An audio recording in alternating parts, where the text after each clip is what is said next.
தேவனுடைய பரிசுத்த நாமத்துக்கு மகிமை உண்டாவதாக. ஆண்டவரும் உலக இரட்சகருமாகிய இயேசு கிறிஸ்துவின் இனிதான நாமத்தினாலே உங்களுக்கு எங்களுடைய அன்பின் நல்வாழ்த்துக்கள். இந்த 12வது மாதத்தின் 2வது கர்த்தருடைய நாளிலே கர்த்தருடைய வார்த்தையோடு வசனத்தோடு உங்களை சந்திக்க செய்த ஆண்டவருக்கு மகிமை உண்டாவதாக. நம்முடைய ஆண்டவர் அநேகரை அழைக்கிறார், ஆனால் அவர் ஒரு சிலரை மாத்திரம் தெரிந்து கொள்ளுகிறார். அழைப்புக்கும் தெரிந்து கொள்ளுதலுக்கும் இடையே நாம் எவ்வளவு தூரம் நிலை நிற்கிறோம் என்பதை பொறுத்து தான் அவருடைய தெரிந்து கொள்ளுதல் அமைகிறது. இந்த காலவெளியில் தெரிந்து கொள்ளப்பட்டவர்களை குறித்து தானே ஒரு அருமையான வார்த்தைகளை கர்த்தர் நமக்கு கொடுத்திருக்கிறார். நாம் அழைக்கப்பட்டு அப்படியே இருக்கிறோமா அல்லது தெரிந்து கொள்ளப்பட்டிருக்கிறோமா என்பதை நாம் இந்த செய்தியின் அடிப்படையில் நாம் நம்மை குறித்து ஆராய்ந்து பார்க்க பரிசுத்த ஆவியானவர் உதவி செய்வாராக. இந்த நாளின் செய்திக்கு ஆதாரமாக கர்த்தர் கொடுத்த வேத வசனத்தை நான் உங்களுக்கு வாசிக்கிறேன். மத்தேயு எழுதின சுவிசேஷத்தில் 22ஆம் அதிகாரத்தில் உள்ள 14வது வசனத்தை நான் உங்களுக்கு வாசிக்கிறேன். மத்தேயு 22ஆம் அதிகாரம் 14வது வசனம். அந்தபடியே அழைக்கப்பட்டவர்கள் அநேகர், தெரிந்து கொள்ளப்பட்டவர்களோ சிலர் என்றார். அந்தபடியே அழைக்கப்பட்டவர்கள் அநேகர், தெரிந்து கொள்ளப்பட்டவர்களோ சிலர் என்றார். ஜெபம் செய்வோம். பரிசுத்த பிதாவே, இரக்கமுள்ள எங்கள் ஆண்டவரே, இந்த நல்ல காலை வேளையில் அப்பா, நீர் எங்களை தெரிந்து கொண்டதான நோக்கத்தையும் தெரிந்து கொள்ளப்பட்டவர்கள் யார் என்பதையும் எங்களுக்கு ஆண்டவர் விளக்கி சொல்ல போகிறதுக்காக ஸ்தோத்திரம். உங்களோட வார்த்தைக்காக நாங்கள் காத்திருக்கிறோம். பரிசுத்தாவே எங்களோடு பேசுவீராக, இடைபடுவீராக. இயேசுவின் நாமத்தில் வேண்டுகிறோம் பிதாவே, ஆமேன் ஆமேன். தேவனுடைய பரிசுத்த நாமத்துக்கு மகிமை உண்டாவதாக. நம்முடைய இரட்சகராகிய இயேசு கிறிஸ்து தம்முடைய ஊழிய நாட்களிலே அநேக உவமைகளாலே தன்னுடைய பிரசங்கத்தை அவர் அநேகருக்கு விளக்கி சொல்வதை நம்முடைய சுவிசேஷங்களை நம்ம வாசிக்கிறோம். அதே போல் இயேசு கிறிஸ்து ஒரு உவமையை சொல்லுகிறார். ஒரு ராஜா தன்னுடைய வீட்டு கல்யாணத்துக்கு எல்லாரையும் அழைக்கிறார். தன்னுடைய நண்பர்கள், சொந்தக்காரர் எல்லாரும் அழைக்கிறார். ஆனால் எல்லாரும் ஒவ்வொரு காரணம் சொல்லி அவருடைய அழைப்பை அலட்சியப்படுத்தி உதாசீனப்படுத்தி யாருமே அவருக்கு செவி கொடுக்காம போயிட்டாங்க. இதை கண்ட அந்த ராஜா தன்னுடைய ஆட்களை அனுப்பி அந்த கிராமத்தை அழித்து போட்டு தன்னுடைய வேலைக்காரை பார்த்து சொல்கிறாரு, நீங்கள் ரோட்டில் நிற்கிறவங்க, வீதியில் எங்கெங்கே இருக்கிறாங்க எல்லாரையும் கூப்பிட்டு கல்யாணோட நிரம்பபடி ஆட்களை கூட்டிகிட்டு வாங்க அப்படிங்கிறாங்க. அதே மாதிரி வேலைக்கார போய் நல்லார் பொல்லார் எல்லாரையும் கூப்பிட்டு வராங்க. எல்லாராலும் கல்யாணோட நிரம்பி இருக்கிறது. அதனுடைய முடிவு இப்படியாக இயேசு சொல்கிறார், அழைக்கப்பட்டவர்கள் அநேகர், தெரிந்து கொள்ளப்பட்டவரோ சிலர். நம்மையும் கூட கர்த்தர் ஒரு நாள் அழைத்தார். பாவத்தில் இருந்து நம்மை அழைத்து நம்மை அவருடைய கிருபையினாலே நம்மை ரட்சித்து நம்மை மீட்டு கொண்டார். ஆனால் அந்த அழைப்புக்கு பாத்திரவான்களை யார் நிலை நிற்கிறார்கள் சொன்னால் தெரிந்து கொள்ளப்பட்டவர்கள். தெரிந்து கொள்ளப்பட்டவர்களுடைய குணாதிசயங்கள் என்ன, தெரிந்து கொள்ளப்பட்டவர்கள் எப்படி இருப்பார்கள் என்பதை குறித்து அந்த நாளில் கர்த்தர் நமக்கு செய்தியாக சொல்ல போகிறார். அழைத்திருக்கிறார். மத்தேயு 11:28 வருத்தப்பட்டு பாரம் சுமக்கிறவர்களே அப்படின்னு சொல்லி எல்லாரையும் அழைக்கிறார். எல்லாரும் வர்றாங்க. ஆனால் தெரிந்து கொள்ள அதில் ஒரு சிலர் பேர் தான் கர்த்தர் தெரிந்து கொள்கிறாங்க, செலக்ட் பண்ணார். எல்லாருமே அவங்க தெரிந்து கொள்ளலை. எல்லாரும் நிலை நிற்பது இல்லை. நிலைத்து நிற்கிறவர்களை மாத்தான் கர்த்தர் தெரிந்து கொள்கிறார். இந்த காலவெளியில் தெரிந்து கொள்ளப்பட்டவர்களுடைய குணாதிசயங்கள் என்ன, யார் தெரிந்து கொள்ளப்பட்டவர்கள், தெரிந்து கொள்ளப்பட்டவர்கள் எப்படி இருப்பார்கள் என்பதையே இந்த காலவெளியில் கர்த்தருடைய ஆவியானவர் நமக்கு ஆலோசனையாக சொல்ல போகிறார். முதலாவது, தெரிந்து கொள்ளப்பட்டவர்கள் அப்படின்னா உலகத்தை அவர்கள் வெறுப்பார்கள். உலகம் அவர்களை பகைக்கும். உலகம் யாரை நேசிக்கிறதோ அவர்கள் தெரிந்து கொள்ளப்பட்டவர்கள் அல்ல. உலகத்தை யார் நேசிக்கிறார்களோ அவர்கள் தெரிந்து கொள்ளப்பட்டவர்களும் அல்ல. இந்த காலவெளியில் கர்த்தர் நம்மை தெரிந்து கொண்டார் என்று சொன்னால், நாம் கர்த்தரை முழுமையாக தெரிந்து கொண்டிருக்கோம் என்று சொன்னால் உலகத்தோடு நாம் ஒத்து போக மாட்டோம். யோவான் எழுதின சுவிசேஷம் 15ஆம் அதிகாரம் 16வது வசனத்தில், நீங்கள் என்னை தெரிந்து கொள்ளவில்லை, நான் உங்களை தெரிந்து கொண்டேன், அதனால உலகம் என்னை பகைக்கிறதை போல உங்களையும் பகைக்கும் என்று சொல்கிறார். உலகம் நம்மை நேசிக்கிறது என்று சொன்னால் நாம் கர்த்தரால் தெரிந்து கொள்ளப்பட்டவர்கள் அல்ல. உலகத்தின் காரியங்களை நாம் நேசித்தோம் என்று சொன்னாலும் நாம் கர்த்தரால் தெரிந்து கொள்ளப்பட்டவர்கள் அல்ல. உலகத்தோடு ஒத்து போகிற அனுபவம் தான் உலகத்தை நேசிப்பது. அதனால் எல்லாத்தையும் உலகத்துக்கு யாராவது சண்டை போட்டுட்டு இருக்கணும்னு சொல்ல வரல.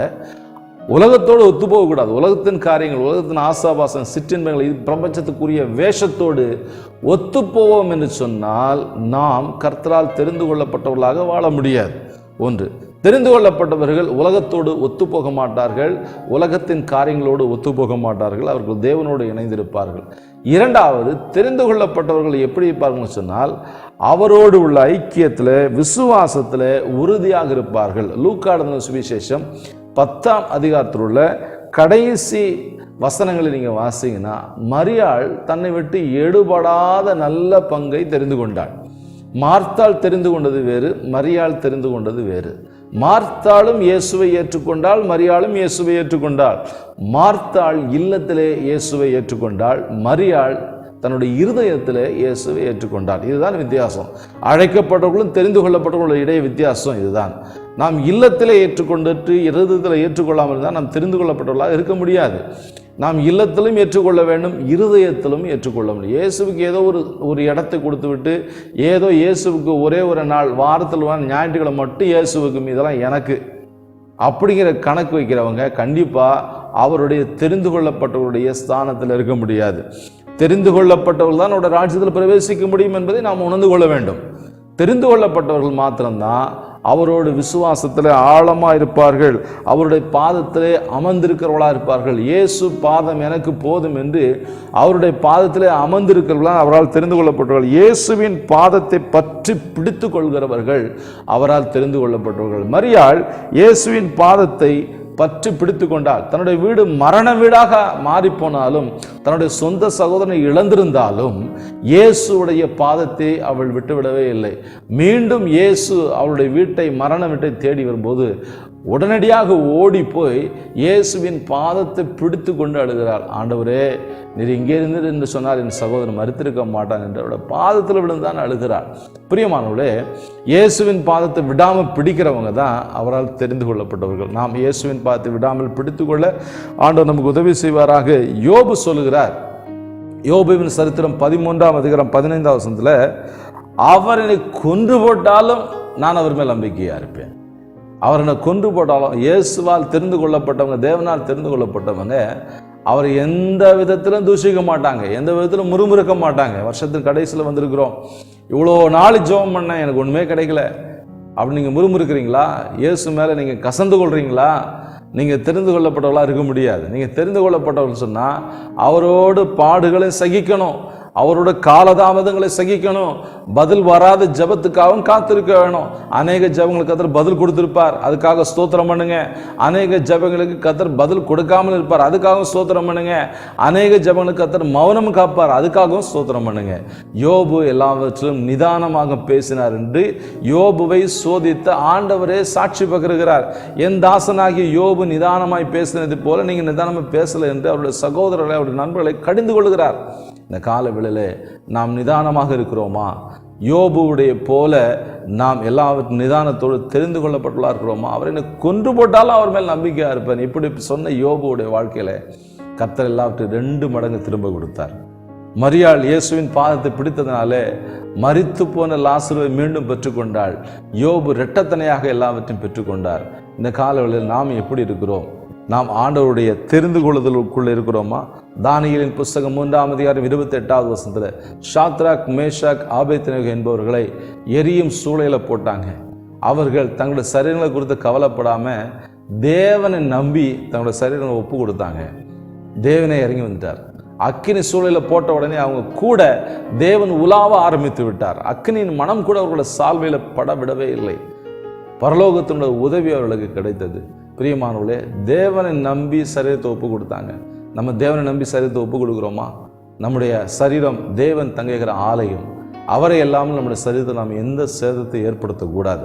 நாம் தேவனை நம்பி நம்மை ஒப்பு கொடுக்கும்போது நிச்சயமாக கர்த்தர் நம்மை ஆசீர்வதிக்கிறார், நம்மை நடத்துகிறார். இந்த கால வேளையில் நாம் தெரிந்து கொள்ளப்பட்டவர்களாக இருக்க வேண்டும் என்று ஆண்டவர் விரும்புகிறார்.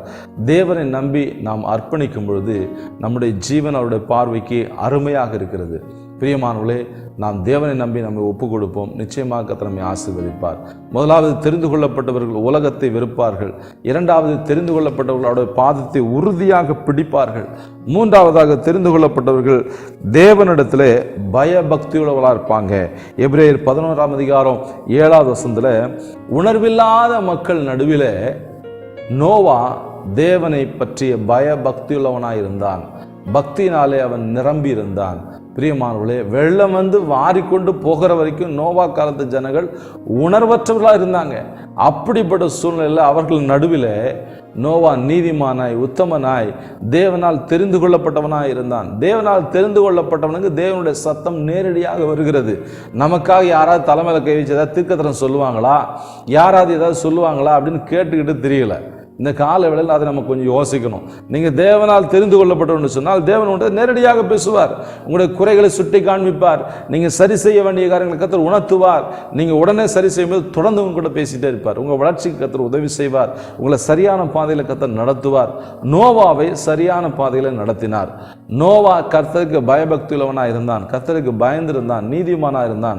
கர்த்தர் நோவாவை கிட்ட மிகப்பெரிய பொறுப்பை கர்த்தர் ஒப்பு கொடுத்தார்.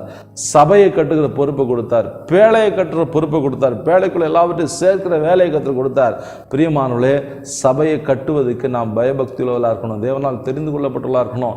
தேவனால் தெரிந்து கொள்ளப்பட்டவர்களை கொண்டு கர்த்தர் ஊழியத்தை கட்டுகிறார், குடும்பத்தை கட்டுகிறார், குடும்பத்தை பாதுகாக்கிறார்.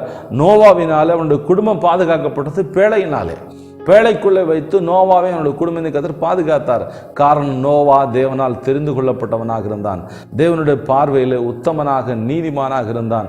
நாம் நம்முடைய வாழ்க்கையை சீர்தூக்கி பார்ப்போம். வருஷத்தை முடிக்க போகிறோம், நம்ம நீதிமானாக இருக்கிறோமா, உத்தமமாக இருக்கிறோமா, தேவனால் தெரிந்து கொள்ளப்பட்டவர்களாக இருக்கிறோமா, நம்முடைய குடும்பத்தை பாதுகாக்க கர்த்தர் நம்மை தெரிந்தெடுத்திருக்கிறார். பிரியமானவர்களே, நாம் இதில் கவனம் செலுத்துவோம். நம்முடைய குடும்பம் ரட்சிக்கப்படும்படியாக நாம் ஜெபிக்கிறோமா, தேவனுடைய திறப்பின் வாயிலில் நிற்கிறோமா? நோவாவை போல பயபக்தியுள்ளவராக இருக்கும்போது கர்த்தர் நம்மை கொண்டு நம்முடைய குடும்பத்தை ரட்சிக்கிறார்.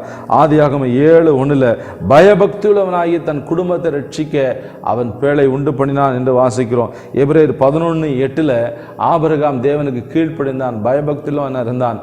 அவனுடைய சந்ததி கட்டப்படாத அஸ்திபாரம் உள்ள கட்டப்படாத நகரங்களுக்குள்ளே பிரவேசித்து அவர்கள் அதை ஆண்டு கொள்வார்கள், அனுபவிப்பார்கள் என்று அவன் விசுவாசித்தான்.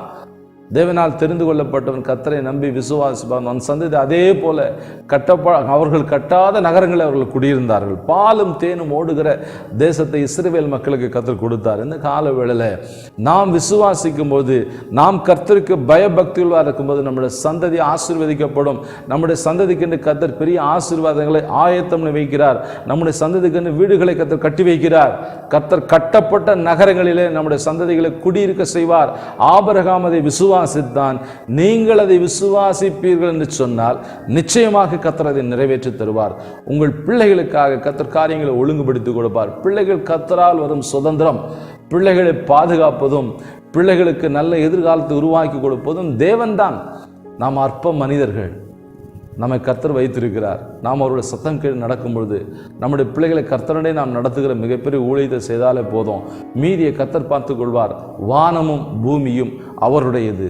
அவர் எல்லாவற்றையும் தம்முடைய பிள்ளைகளுக்காக நேர்த்தியாய் ஆயத்தம் பண்ணி வைத்திருக்கிறார். இந்த கால வேளையில் நாம் நம்மை ஒப்பு கொடுக்கலாமா? ஒப்பு கொடுக்கும்போது நிச்சயமாக கர்த்தர் நம்முடைய வாழ்க்கையில் பெரிய காரியங்கள் நம்முடைய வாழ்க்கையில் செய்கிற ஆண்டவராக இருக்கிறார். ஆண்டவர் எல்லாவற்றையும் அதனது காலத்தில் நமக்கும் நம்முடைய பிள்ளைகளுக்கு ஆயத்தம் பண்ணி வைத்திருக்கிறார். ஆண்டவரால் தெரிந்து கொள்ளப்பட்டவர்கள் தேவனிடத்தில் பயபக்தியுள்ளவராக இருப்பாங்க. அது மட்டுமல்ல, நான்காவதாக தேவனால் தெரிந்து கொள்ளப்பட்டவர்கள் இரவும் பகல் அவரை நோக்கி கூப்பிட்டுக்கிட்டே இருப்பாங்க. லூக்கா சுவிசேஷம் 18:7 வாசிங்கன்னா, இரவும் பகலும் அவரை நோக்கி கூப்பிட்டாங்க. இரவும் பகலும் அவரால் தெரிந்து கொள்ளப்பட்டவருடைய விஷயத்தில் ஆண்டவர் மிகுந்த நீடிய பொறுமையுள்ளவராக இருந்து நியாயம் செய்யாமல் இருப்பார், நிச்சயமாக நியாயம் செய்வார். அவரால் தெரிந்து கொள்ளப்பட்டவங்க இரவும் பகலும் அவர் நோக்கி கூப்பிட்டே இருப்பாங்க. ஆதியாகமம் புஸ்தகத்தில் யாக்கோபு பிந்தி தனித்திருந்து பொழுது விடியும் அளவும் தேவனோட சமூகத்தில் போராடி ஜெபித்தான். பிரியமானவர்களே, பொழுது ராவெல்லாம் உட்காந்துட்டு பொழுது விடிகிற வரைக்கும், விடிஞ்ச பிற்பாடு என்ன பண்ணுறாரு? யாக்கோபு தேவனுடைய சமூகத்தில் போராடி ஜெபிக்கிறார். தெரிந்து கொள்ளப்பட்டவர்கள் தேவனோடு தனித்திருப்பார்கள், இரவும் பகலும் அவரை நோக்கி கூப்பிட்டுக்கிட்டே இருப்பாங்க. யாத்திராகமம் 34:28 மோசே இரவும் பகலும் 40 நாட்கள் தேவனுடைய சமூகத்தில் அமர்ந்திருந்தார். தேவனால் தெரிந்து கொள்ளப்பட்டவங்க கர்த்தரோடு அமர்ந்திருப்பாங்க, கர்த்தந்த வெளிப்பாடுகளை பெற்றுக்கொள்வாங்க, கர்த்தந்த ஆலோசனைகளை பெற்றுக்கொள்வாங்க. தனக்கு மட்டுமல்ல, தன் குடும்பத்தை, தன் சபைக்கு வழிநடத்தத்தக்கதான ஆலோசனைகளை இரவும் பகலும் யார் கர்த்தர் நோக்கி காத்திருக்கிறார்களோ அவர்களை நம்பி கர்த்தர் விலையேறப்பட்ட ஆசீர்வாதங்களை கொடுத்து அந்த வழியில கர்த்தர் நடத்த உண்மையும் நீதியும் உள்ளவர்கள். வெளிப்படுத்தல் 7:15 நீங்கள் வாசிக்கும் பொழுது, இரவும் பகலும் அவரோடு இணைந்திருப்பவருடைய சிங்காசனத்துக்கு முன்பாக நிற்கிறார்கள். தனிமையில் நாம் தேவனோடு செலவழிக்க, நாம் நேரத்தை செலவழிக்க நாம் பழக வேண்டும். 1 தீமோத்தேயு 5:5 தேவனோடு நேரத்தை நாம் செலவழித்து நாம் அதிலே ஆயத்தமாக இருக்கும்போது நிச்சயமாக நாம் தெரிந்து கொள்ளப்பட்டவர்களாக இருப்போம். தெரிந்து கொள்ளப்பட்டவர்கள் இரவும் பகல் அவர் நோக்கி கூப்பிட்டுக்கிட்டே இருப்பாங்க. நாம் இரவும் பகல் கர்த்தர் நோக்கி கூப்பிட ஆயத்தமாக இருக்கிறோமா? தேவனை இரவு பகல் நோக்கி கூப்பிடும்போது நாம் தெரிந்து கொள்ளப்பட்டவர்களாக இருப்போம். கடைசியாக தேவனுக்காக காத்திருப்பார்கள். தேவனால் தெரிந்து கொள்ளப்பட்டவர்கள் சங்கீதம் 5:3 நான் காலையில் ஆயத்தமாகி உமக்காக வந்து காத்திருப்பேன் என்று சங்கீதக்காரன் சொன்னவனமாக நாம் தினந்தோறும் ஆயத்தமாகி தேவ சமூகத்தில் காத்திருக்கிறோமா? தெரிந்து கொள்ளப்பட்டவர்களை கர்த்தர் தம்முடைய ஸ்தானத்துக்கு, தம்முடைய சமூகத்துக்கு கர்த்தர் எழுப்பி கொண்டு வரார். அந்த வாஞ்சையை கொடுத்துருவார். நீங்கள் காலையில் எந்திக்கணும், காலையில் கர்த்தரை தரிசிக்கணும், கர்த்தருடைய கிருபை பெற்றுக்கொள்ளணும் அப்படிங்கிற வாஞ்சை உங்களுக்கு. ராத்திரி நீங்கள் ஜெபம் மட்டும் படுப்பீங்க. ராத்திரி ஆண்டவரே காலையில் நம்ம தேடணும்ப்பா, நான் காலையில் நம்ம சமூகத்தை நான் மிஸ் பண்ணிடக்கூடாது, அந்த காலையில் ஏர்லி மார்னிங் பிளஸ்ஸிங்கை நான் விட்டுறக்கூடாதப்பா அப்படின்னு சொல்லி நீங்கள் தாகத்தோடு நீங்கள் ஜெபம் மட்டும் படுத்தீங்கன்னா நிச்சயமாக அதிகாலையில் கர்த்தர் எழுப்புவார். பரிசுத்த ஆவியானவர் எழுப்பி, எந்த அலாரமும் தேவையில்லை, ஆவியானவர் எழுப்புவார். எழுப்பி நல்லா ஃப்ரெஷ்ஷாக எந்திப்போம், புது பலத்தோடு எந்திப்போம், உற்சாகத்தோடு சந்தோஷத்தோடு தேவ சமூகத்துக்கு வர்றதுக்கு கர்த்தர் தெரிந்து கொள்வர்களுக்கு இந்த பாக்கியத்தை கொடுக்கிறார். உங்களுக்கு இந்த வாஞ்சை வந்ததுன்னா கர்த்தர் தெரிந்து கொள்வார். தேவ சமூகத்துக்கு அதிகாலை நீங்கள் ஆண்டவர் சமூகத்துக்கு ஓடி வருவீங்க. சங்கீதம் 40 சங்கீதம் 1 வாசிக்கும் போது கர்த்தருக்காக பொறுமையுடன் காத்திருந்தேன். ஆண்டவர் செயல்பட முடியாது, நான் பொறுமையாக காத்திருக்கும் போது நம்மிடமா சாய்ந்து நம்முடைய கூப்பிடுதலை கர்த்தர் கேட்பார். அந்நாள் கர்த்தருக்காக காத்திருந்தால் அவருடைய கொம்பு உயர்த்தப்பட்டது. பிரியமானவர்களே, வருஷத்து கடைசியில் வந்திருக்கிறோம். உங்களுடைய கொம்பு உயர்த்தப்பட வேண்டும் என்று கர்த்தர் இந்த வார்த்தைகளை கொடுத்து கொண்டிருக்கிறார். நீங்கள் கர்த்தருக்காக காத்திருக்கிறீங்களா? நீங்கள் நிச்சயமாக உங்களுடைய கொம்பு உயர்த்தப்படும். நீங்கள் இன்னும் காத்திருங்க, பொறுமையோடு காத்திருங்க, கர்த்தருக்கு ஸ்தோத்திரம் என்று காத்திருங்க. கர்த்தரை நீங்கள் முறுமுறுக்காதீங்க, அவரை நீங்கள் கசந்து கொள்ளாதீங்க. நீங்கள் தேவசமத்தில் காத்திருங்க. நிச்சயமாக அன்னாளுக்கு கிருபை செய்த ஆண்டவர் உங்களுக்கு கிருபை செய்வார். யோசேப்பு கர்த்தருக்காக காத்திருந்தான். தேவ திட்டம், தேவ தரிசனோட வாழ்க்கையில் நிறைவேறுது. பிரியமானவர்களே, இந்த காலவெளியில் நாம் தெரிந்து கொள்ளப்பட்டவர்களாக இருக்க வேண்டும். தெரிந்து கொள்ளப்பட்டவர்கள் முதலாவது உலகத்தை வெறுப்பார்கள், உலகத்தை நேசிக்க மாட்டாங்க, தேவனை மாத்திரம் அதிகமாக நேசிப்பாங்க. இரண்டாவது, தெரிந்து கொள்ளப்பட்டவர்கள் விசுவாசத்தில் உறுதியாக இருப்பாங்க. மூன்றாவது, தெரிந்து கொள்ளப்பட்டவர்கள் தேவனிடத்தில் பயபக்தி உள்ளவங்களாக இருப்பாங்க. நான்காவது, தெரிந்து கொள்ளப்பட்டவர்கள் இரவும் பகல் அவர் நோக்கி கூப்பிட்டுக்கிட்டே இருப்பாங்க. கடைசியாக, தெரிந்து கொள்ளப்பட்டவர்கள் தேவனுக்காக காத்திருப்பாங்க, வெயிட் பண்ணுவாங்க. நம்ம கர்த்தருக்காக காத்திருக்கலாமா? நிச்சயமாக அவரால் தெரிந்து கொள்ளப்பட்ட மக்களுக்கு அவர் நீதி நியாயம் செய்வார். அவர் அவர்களை கைவிட மாட்டார், உங்களை கைவிடவே மாட்டார். நீங்கள் தெரிந்து கொள்ளப்பட்டவர்கள் அப்படின்னா தான் கர்த்தர் இந்த செய்தி உங்களுக்கு கேட்க பண்ணியிருக்கிறார். இல்லாட்டா கர்த்தர் இந்த செய்தி உங்களுக்கு கேட்க பண்ண எவ்வளவோ செய்திகள் வருகிறது. யூடியூப்பில் பார்க்குறாங்க, ஃபேஸ்புக்கில் பார்க்குறாங்க, சமூக வலைத்தளங்கள் ஏராளமான செய்திகளை ஜனங்க பார்த்துக்கிட்டே இருக்கிறாங்க. ஆனால் தெரிந்து கொள்ளப்பட்டவர்களுக்கு கர்த்தர் தம்முடைய வார்த்தையை கொடுக்கிறார். நீங்கள் தெரிந்து கொள்ளப்பட்டவங்க, கர்த்தர் நிச்சயம் உங்களை ஆசீர்வதிப்பார், உங்களை நடத்துவார். ஜெபம் பண்ணலாம். பரிசுத்த பிதாவே, இரக்கமுள்ள எங்கள் ஆண்டவரே, பரலோகத்தின் தகப்பனே, தெரிந்து கொள்ளப்பட்டவர்களுக்கு நீ கொடுத்த இந்த விலையேறப்பட்ட வார்த்தைகளுக்காக ஸ்தோத்திரம். உங்களுடைய பிள்ளைகளை இங்கே தெரிந்து கொண்டிருக்கிறீங்க. உங்களுடைய வார்த்தையின்படி உங்களுடைய பிள்ளைகளை அப்படியே நடத்துவீராக. உங்களுடைய ஊழியனாக நின்று பிதா குமாரன் பரிசுத்த ஆவியின் நாமத்தினாலே அப்படின்னு ஆசீர்வதி ஜெபிக்கிறேன், வழி நடத்துங்க. இயேசுவின் நாமத்தில் வேண்டுகிறோம் பிதாவே, amen, amen. God bless you. கர்த்தர் உங்களோடு இருப்பார், கர்த்தர் உங்களை நடத்துவார்.